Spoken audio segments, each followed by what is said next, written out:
Oke ya, jadi pada kesempatan kali ini saya akan menyampaikan tentang lingkungan pembelajaran. Jadi sebelumnya sebenarnya sudah saya sampaikan ya, supaya kita mendapat overview tentang apa sih lingkungan pembelajaran, kemudian faktor-faktornya dan sedikit tentang penelitiannya.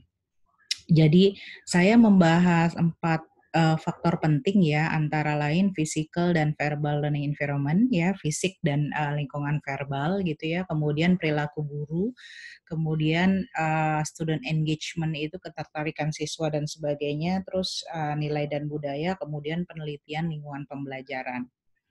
Nah, sebenarnya kalau misalnya kalian lihat beberapa reference ya, menyatakan bahwa sebenarnya waktu kita di kelas itu sangat banyak ya. Jadi kebayang kalau misalnya bahkan di sini sampai 20.000 jam ya, jadi kebayang kalau misalnya lingkungan pembelajaran yang kita ciptakan itu tidak menyenangkan gitu ya.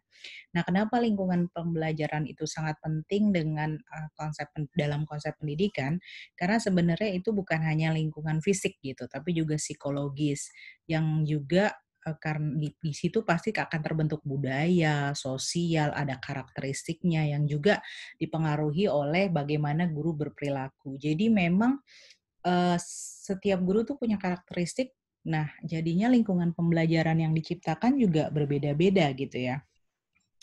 Terus lingkungan pembelajaran ini juga ada hubungannya dengan hasil belajar siswa, kemudian engagement tadi ya, hubungan sosial siswa, kemudian bagaimana dinamika grup dalam sebuah kelas gitu.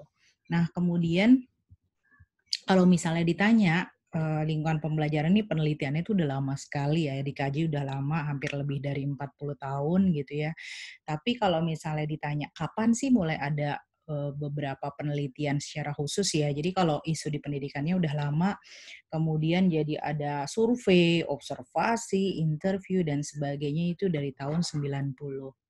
Nah, yang pertama kita bahas adalah lingkungan fisik gitu ya. Jadi, yang pasti lingkungan fisik itu sangat mempengaruhi hasil belajar dan, perilaku siswa gitu ya. Jadi gimana bangku ditata, kemudian, apa namanya, gambar-gambar atau apa yang ada di kelas itu gitu ya. Jadi di sini apa sih lingkungan fisik itu, contohnya komposisi kelas gitu ya, berapa banyak orangnya, kemudian apa namanya, laki-laki dan perempuan, jumlah culture-nya dan sebagainya, termasuk setting dan ukuran kelasnya gitu ya. Nah, komposisi kelas ini berdasarkan pencapaian akademik bisa juga ya, kita kan bisa melihat, variasinya ya, kemudian jenis kelamin, atau beberapa, tipe pembelajaran yang dilakukan.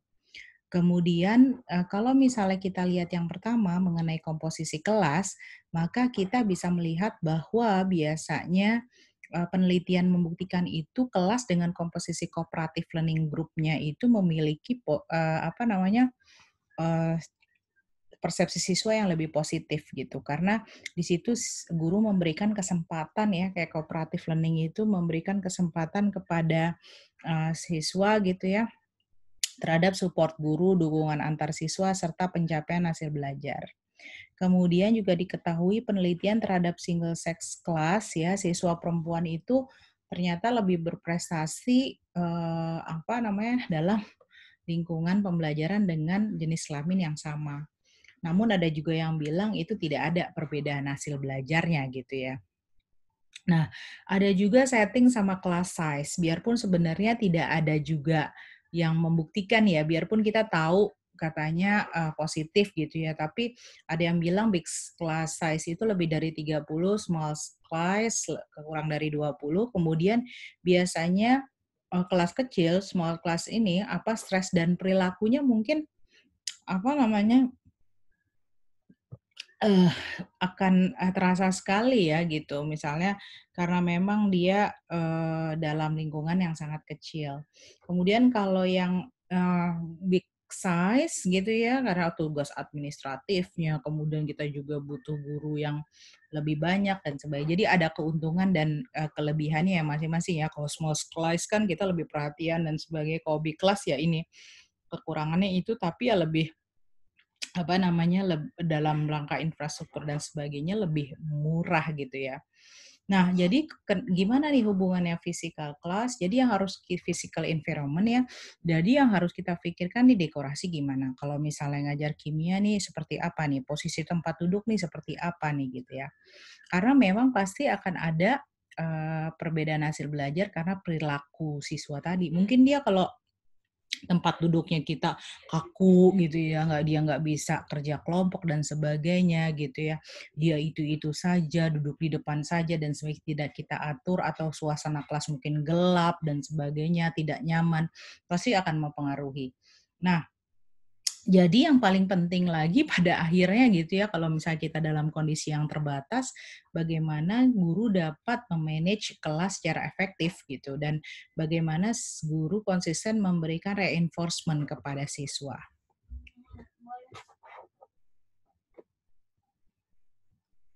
Oke ya. Nah, kemudian, yang kedua adalah, verbal learning environment ya. Jadi bagaimana hubungan psikologis antara guru dengan siswa. Jadi bagaimana partisipasi dalam kelas, support guru, dan komunikasi pencapaian tujuan pembelajaran. Jadi guru itu kan umumnya fokus terhadap, apa namanya, dengan verbal ini kita jadi gimana nih caranya siswa saya ngerti, gimana nih caranya saya dapat mengatasi anak-anak yang perilakunya negatif tapi nggak mempengaruhi lingkungan pembelajaran di kelas gitu. Gimana nih? Oh kayaknya anak-anak kalau pakai kuis jadi partisipasinya bagus nih ya. Jadi verbal learning environment itu harus kita pikirkan gitu. Gimana caranya hubungan kita baik dengan siswa. Nah yang jadi masalah misalnya kalau misalnya kita baiknya hubungannya setara atau enggak dan sebagainya. Jadi tergantung ya bagaimana kita bisa memaknai yang pasti kita tahu kondisinya seperti apa hubungan kita dengan siswa yang kita ajarkan. Nah, ada lagi verbal environment itu terkait dengan student participation gitu. Jadi ada juga kayaknya siswa laki-laki gitu pelajarannya yang menarik dan perempuan gitu ya katanya. Kalau ngasih pembelajaran yang menarik, perempuan tanggung jawab dan sebagainya, partisipasi dalam kelas bagus katanya. Apakah benar gitu ya. Jadi partisipasi itu apakah benar ada hubungan dengan jenis kelamin? Apakah benar ada hubungan dengan bagaimana hubungan guru dengan persepsi siswa itu sendiri gitu. Jadi ini juga merupakan faktor dari lingkungan pembelajaran yang harus kita perhatikan. Nah, ada lagi yang lain yang verbal learning environment itu yang sangat penting adalah teacher support gitu ya. Jadi bagaimana makanya kalau kita baca di beberapa instrumen lingkungan pembelajaran, maka ada tulisan mengenai teacher support ya. Jadi guru, persepsi guru dengan siswa, kemudian kondisi sosialnya seperti apa. Jadi guru kalau misalnya siswa salah dia nggak langsung judgement, kemudian dia juga bisa menimbulkan percaya diri kepada siswa, tugas belajarnya juga sesuai, kemudian dia bisa menstimulasi gimana siswa menjadi pembelajar yang terus-menerus. Nah, verbal learning environment itu juga penting ya, kita harus mengkomunikasikan tujuan pembelajaran, makanya kalau di awal sering disampaikan gitu. Kita bisa apa namanya, menyampaikan secara umum pembelajaran ini bertujuan ini, tapi kita juga bisa berkomunikasi kepada siswa bilang, "Kamu ini punya potensi ini, saya berharap kamu bisa berkembang seperti ini," gitu ya. Jadi nah, ini jadi penting karena akhirnya kita bisa menciptakan lingkungan pembelajaran itu yang bermakna gitu. Saya ingin mencapai ini, kondisi kita ada di sini, maka kita bisa sama-sama mencapai ini. Maka salah satu caranya adalah memberikan kesempatan kepada siswa untuk bisa berkontribusi terhadap pembelajarannya. Nah, yang ketiga itu adalah teacher behavior ya, perilaku guru. Jadi ternyata sepertiga fokus penilaian lingkungan pembelajaran itu terfokus kepada perilaku guru. Jadi salah satu faktornya adalah guru apa namanya punya kejelasan aturan dan prosedur di dalam kelas gitu. Aktivitas rutin, kemudian fairness mempengaruhi perilaku guru dan hasil belajar. Guru yang menghargai siswa akan dihargai pula oleh siswa. Siswa percaya guru tersebut memiliki ekspektasi yang tinggi terhadap hasil belajarnya. Kemudian student engagement itu yang terakhir ya, jadi ini bidang penelitian yang sangat luas dan menantang ya, karena bidangnya nih bilangnya student engagement ya, tapi tidak sesederhana itu. Apa sih maksudnya engagement? Engagement itu bisa akademik, jadi hasil belajar yang meningkat, hasil belajar nggak cuma angka ya, jadi bagaimana capaian dia, kognitifnya, intelektualnya, emosionalnya, perilaku, sosial, psikologis. Jadi kadang kalau misalnya ada artikel bilang student engagement itu sebenarnya apa namanya ini fokusnya kemana gitu karena sebenarnya banyak faktor. Nah itu juga kata-kata yang bisa kita gunakan untuk kita menggambarkan semua tipe-tipe engagement ini. Nah, kalau Windham tahun 2005 menyampaikan bagaimana siswa bisa berinteraksi dengan baik, punya kesempatan eksplorasi, pembelajarannya relevan dengan kehidupan sehari-hari, banyak apa namanya multimedia yang digunakan, instruksi, penilaian juga otentik gitu ya. Nah, jadi kalau yang kuantitatif biasanya ya hasil tes, kelulusan gitu ya berdampak terhadap student engagement. Nah, student engagement yang pertama itu mengenai interaksi ya. Jadi respectful itu artinya guru merespek terhadap siswa, siswa juga respect terhadap guru. Dan interaksinya itu nggak cuma secara fisikal ya, tapi juga misalnya virtual ataupun personal. Jadi nggak hanya sebatas hubungan guru dan siswa. Siswa itu ingin hubungannya lebih baik dengan guru, teman, atau komunitasnya. Jadi siswa juga ingin guru mengenal mereka gitu. Jadi dikenal namanya paling tidak, kemudian gurunya paham bagaimana cara siswa belajar, paham kalau mereka nggak ngerti. Jadi kalau ada pertanyaan, nggak ada pertanyaan, tapi sebenarnya anggap aja semuanya ngerti. Nggak bisa. Jadi kita harus tahu ini sebenarnya kondisinya siswa seperti apa. Kemudian siswa juga ingin guru membangun hubungan yang saling tergantungan ya. Jadi situasinya juga yang berprestasi. Kemudian siswa saling belajar dan berdialog. Nah, ini nih yang susah gitu ya. Karena kita dikejar-kejar materi, kita jadi lupa kalau sebenarnya siswa tuh bisa saling belajar gitu ya dan berdialog. Kemudian interaksi juga perhatikan ya waktu dan perhatian siswa tuh ke arah mana. Kemudian langsung kalau eksplorasi diskusi langsung berikan respon. Kalau kita tidak tahu jawabannya mungkin kita beri kesempatan di lain waktu. Kemudian yang pasti kita adalah caring, kita empati dengan kondisi dia, kita tahu kesulitan dia gitu ya, hal-hal yang perlu diperhatikan. Nah, kemudian di eksplorasi ini juga, nah ini agak susah ya, kita memberikan kesempatan kepada siswa untuk melakukan eksplorasi. Jadi siswa memiliki kesempatan untuk mengeksplorasi baik materi maupun potensi individunya. Karena memang sebenarnya pembelajaran itu terkait dengan bagaimana kita bisa mengeksplorasi potensi yang ada di dalam diri siswa gitu. Nah, ini juga relevansi. Jadi pembelajaran itu ya harus terkait dengan kehidupan sehari-hari dan konteks sosial. Nah, kalau udah relevansi seperti ini akhirnya mengarah kepada deep thinking, inquiry, kemudian dia juga punya substansive conversation, kemudian ini pasti terrelevan dengan minat dan motivasi siswa. Kita memang tidak bisa mengakomodasi, tapi paling tidak kita tahu karakteristik apa namanya masing-masing siswa kita gitu. Nah, kemudian kalau multimedia, teknologi itu tidak bisa diabaikan, memang itu membantu belajar siswa secara global gitu ya. Jadi dia bisa menggali berbagai informasi, ada belajar mandiri, ada berpikir tingkat tinggi yang kritis gitu ya, biar bagaimanapun tapi tetap peran guru itu sangat penting. Nah, ini kalau misalnya kita bilang di sini sebenarnya itu penggunaan teknologi adalah membentuk kita menjadi lebih percaya diri gitu.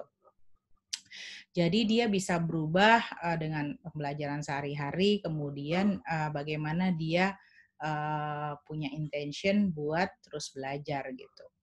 Nah, kemudian di sini juga student engagement ya terkait dengan instruction, kemudian ini ada konstruktif pedagogi, kemudian kolaboratif learning, kemudian dia safe environment, kemudian juga dia bisa speak up, challenge, kemudian juga engage dalam pembelajaran ya.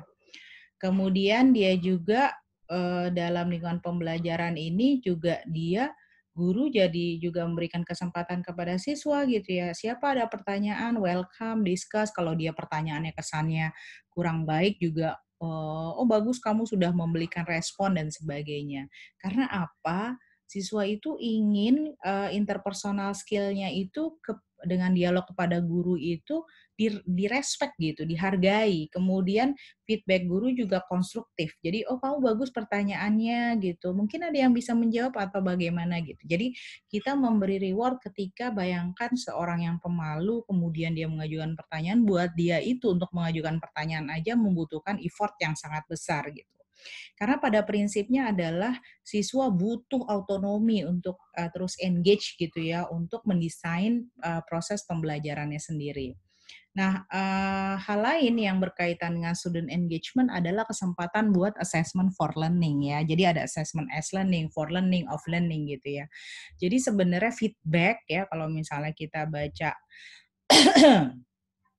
apa namanya, baca assessment kriteria gitu ya, assessment for learning, maka kita bisa melihat sebenarnya dia bisa punya kriteria untuk meng-guide students learning gitu. Jadi apa namanya, siswa bisa menyelesaikan masalah, belajar satu sama lain, kemudian mereka juga engage dalam dialog, mereka tahu bahwa sebenarnya pembelajaran nyambung loh sama lingkungan di luar, terkait loh saya bisa membuat membuat perbedaan dalam pembelajaran. Nah, yang terakhir adalah culture dan values gitu. Jadi mau tidak mau apa namanya, bagaimana konstruksi ya budaya, personality dan sebagainya ini mempengaruhi bagaimana interaksinya gitu ya. Nah, kemudian ada budaya dan nilai bahwa sebenarnya kita menghargai perbedaan budaya antar siswa gitu, perbedaan budaya siswa dengan guru. Yang penting apa? Kita aware, kita komunikasikan, dan kita mengakomodasi. Mengakomodasi dalam arti, oh kita berbeda dalam konteks ini. Jadi kita bisa mengatasi itu dengan baik. Nah, apa namanya, awareness ini adalah menyadari bahwa ada culture bias dalam kegiatan pembelajarannya ya. Terus berilah kesempatan kepada siswa untuk mengekspresikan budaya dan nilainya. Kemudian juga siswa untuk punya alternatif dalam kegiatan pembelajarannya gitu ya. Nah, pengaruh lingkungan pembelajaran tuh sebenarnya banyak ya, cuma memang beberapa hal yang tadi saya sampaikan memang hal yang utama gitu ya. Kemudian sekolah itu punya authoritative culture, itu maksudnya adalah clear direction, kemudian responsibility, kemudian dia itu bisa judge student apa namanya, achievement, kemudian dia juga harus empower guru jadi sukses gitu ya. Nah, sekolah yang kekurangan kepemimpinan itu pasti punya konflik gitu. Jadi seringkali akhirnya apa namanya, dianggap nih sebenarnya kita kita bisa nggak ya mencapai tujuan pembelajaran bersama-sama. Jadi leadership itu salah satu faktor yang sangat penting. Nanti bisa dilihat di beberapa instrumen. Nah, sekarang saya mau menjelaskan mengenai lingkungan pembelajaran ya yang jadi proyek kita dalam mata kuliah lingkungan pembelajaran ya. Jadi penelitiannya itu sebenarnya udah 40 tahun lebih gitu ya. Itu rata-rata instrumennya itu mengukur bagaimana persepsi siswa terhadap lingkungan pembelajaran yang merupakan faktor penting. Nah, biasanya juga lingkungan pembelajaran dikaitkan dengan hasil belajar siswa. Metodenya banyak, tapi sebagian besar bentuknya kuesioner tentang lingkungan pembelajaran. Ya, nah ini beberapa instrumen yang sudah ada ya, tapi sebenarnya banyak sekali gitu. Ada lingkungan environment inventory, classroom environmental skill, individualized, terus college gitu ya, college university classroom inventory, questionnaire of teacher interaction ya. Beberapa sudah ditranslate di bahasa Indonesia, jadi bisa digunakan. Kemudian ini jenis kuesionernya banyak ya, di-develop tahun berapa, kemudian fokusnya tentang apa saja gitu. Skala itu maksudnya dimensi, misalnya ada dimensi apa aja gitu ya. Macam-macam leadership, student achievement dan sebagainya. Nanti kita masing-masing instrumen punya ininya masing-masing. Itemnya macam-macam, ada yang 105, 10, 50, responnya juga kurang lebih seperti ini. Example questionnya misalnya all student knows each of individual gitu. Dan ini terus berkembang ya. Jadi yang saya sampaikan di sini adalah yang lama-lama yang mungkin memang sudah sangat established gitu ya. Jadi kalau misalnya kalian bisa cari dari yang terbaru lagi bisa digunakan gitu ya, tapi kurang lebih seperti itu. Ini yang Science Laboratory, dia tuh meng-assess lingkungan pembelajaran sains, ada 5 skala, itemnya ada 35 ya. Nanti ada integration, student negotiation ya, yang slash ini, kemudian WIHIC ini ada admonishing behavior gitu ya. Jadi nanti kita bahas satu instrumen ini yang kalian kerjakan dan termasuk dijadikan menjadi project. Nah, Trophy ini juga using the ICT, skalanya ada 8 gitu ya. Kemudian nih contohnya, kemudian ini juga ada beberapa pendapat. Nah, ini beberapa instrumen lagi yang beberapa sudah ditemukan dan digunakan. Beberapa emang sudah lama, beberapa juga baru yang bisa dilihat di Journal of Learning Environment gitu ya. Nah, school environment ini ada ya tadi classroom, nah ini school ya, jadi levelnya buat ngecek ke sekolah gitu dan berapa sudah digunakan juga, dalam penelitian. Oke. Nah, implikasinya, apa sih gunanya lingkungan pembelajaran? Jadi kita tahu lingkungan pembelajaran itu ada dampaknya terhadap hasil belajar. Itu juga evaluasi dan inovasi pendidikan. Ternyata pas dicek misalnya guru ngisi kuesioner, siswa juga ngisi kuesioner, terus kita explore dengan wawancara, ada perbedaan persepsi guru dan siswa. Bisa jadi guru lebih positif, siswa lebih negatif gitu.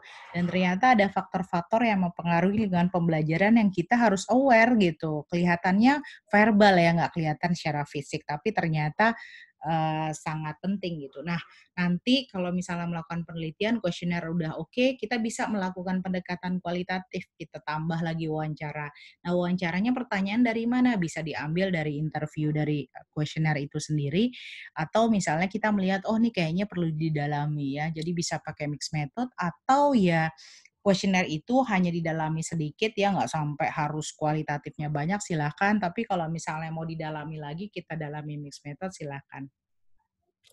Nah, kemudian ini juga ada studi antar negara ya, jadi karena ini bahasa Inggris misalnya ditranslate ke Indonesia, ditranslate ke bahasa lain, jadi kurang lebih, seperti itu.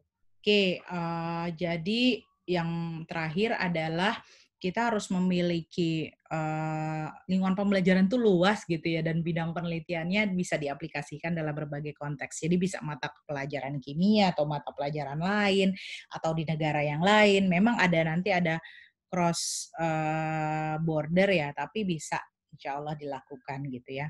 Kemudian, refleksi lingkungan pembelajaran untuk meningkatkan kualitas pembelajaran dan perkembangan siswa secara holistik. Nah, kemudian lingkungan pembelajaran terus berkembang ya, seiring dengan perkembangan teknologi. Biarpun saat ini sekarang kita dipaksa harus ke arah teknologi karena online learning gitu ya, tapi paling tidak kita tahu ini semua akan ke arah sana. Nah, yang pasti saya lebih menekankan bagaimana kita menggunakan informasi dalam lingkungan pembelajaran ini untuk merefleksikan diri kita gitu. Jadi saya mau pakai instrumen ini, kemudian saya mau memperbaiki diri saya, oh kayaknya saya leadership-nya kurang deh, oh kayaknya saya admonishing deh ya, itu yang harus kita perbaiki gitu ya. Oke, apa namanya, itu saja, terima kasih atas perhatiannya, semoga bermanfaat. Wassalamualaikum warahmatullahi wabarakatuh.